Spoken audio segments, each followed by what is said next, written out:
राधे राधे दोस्तों, मैं ज्योति एक बार फिर आप सभी का स्वागत करती हूँ आप सभी के अपने YouTube चैनल पर, जहाँ पर हम साझा करते हैं बहुत ही भावुक और भक्तिपूर्ण कहानियाँ। तो आज हम अपने प्यारे से लड्डू गोपाल की एक ऐसी सच्ची घटना और हृदय स्पर्शीय लीला बताने जा रहे हैं जिसको सुनकर आप भी भाव विभोर हो जाएंगे।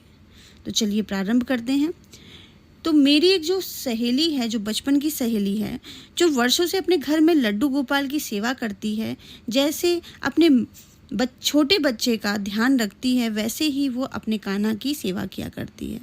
उनको नहलाना, पहनाना, खिलाना, सुलाना, ये सब कुछ वह समय पे करती है।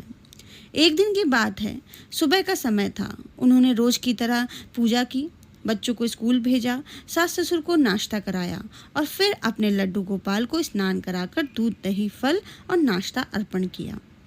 लेकिन तभी अचानक उनका फ़ोन बजा। उनकी ननद और जीजाजी अपने बच्चों के साथ घर आने वाले थे। वह खुशी भी हुई और थोड़ी घबराई भी, क्योंकि तैयारी का समय बहुत कम था। उन्होंने झटपट सब्जी और दाल चावल बनाना शुरू किया। दोपहर के 12 बज चुके थे और इस जल्दबाजी में उन्होंने दाल में प्याज लहसुन डाल दी, जो लड्डू गोपाल को नहीं चढ़ाया जा सकता है। अब समस्या ये थी कि ठाकुर जी के लिए क्या बनाया जाए। उन्होंने बिना प्याज लहसुन की सादा दाल और गरम चावल निकाल कर उनके भोग की थाली में रख दिया और सोचा कि थोड़ी देर में ठंडा होकर भोग लगा दूंगी।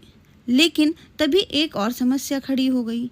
जैसे ही उन्होंने घी का डिब्बा उठाया, वह पूरा का पूरा घी का डिब्बा नीचे गिर गया। वो घी की सफाई में लग गई और जब वापस आई तो देखा कि उस गरम चावल दाल की थाली में चींटियां भर गई थीं। वह बेहद दुखी हो गई। क्या हमारे ठाकुर जी आज भूखे ही रह जाएंगे, या वो सोचने लगी। तब उसने कहा, ठीक है लल्ला, आज तुम दूध ही पी के रह जाओ, शाम को अच्छा सा खाना बनाएंगे, फिर मैं आपको खिलाऊंगी। पर दिल में बहुत दुख था। जैसे एक माँ अपने बच्चे को भूखा देखकर महसूस करती है, ठीक वैसे ही वो भी कान्हा को देख करके वो महसूस करने लगी।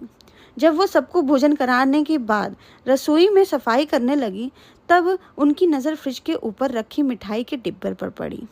वो मिठाई उनकी ननद लेकर आई थी और उसमें था पेड़ा।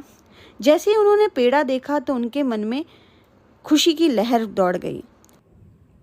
तब मेरी सहेली को समझ में आया, अरे शायद मेरे लल्ला को पेड़ा ही चाहिए था और मैं उसे देख ही नहीं पाई। फिर उन्होंने तुरंत पेड़ा और दूध लेकर ठाकुर जी के पास गई और उनको भोग लगाया। और जैसे ही उनको भोग लगाया, मानो उनके मन को इतनी शांति मिली और जो लड्डू गोपाल थे वो मुस्कुरा उठे। उनकी ननद भी बोली, तुम्हें पहले ही पेड़ा खिला देना चाहिए, क्योंकि जो लड्डू गोपाल हैं, जो हमारे कान्हा हैं, उनको पेड़ा बहुत पसंद है। तो देखिए दोस्तों, हमारे कृष्ण कन्हैया ऐसे ही बाल रूप में लीला करते हैं। अगर उन्हें कुछ नहीं चाहिए तो लाख कोशिश करो, वो नहीं खाएंगे। और अगर किसी चीज़ का मन है तो वो ऐसे लीला करते हैं कि हम खुद समझ जाएं।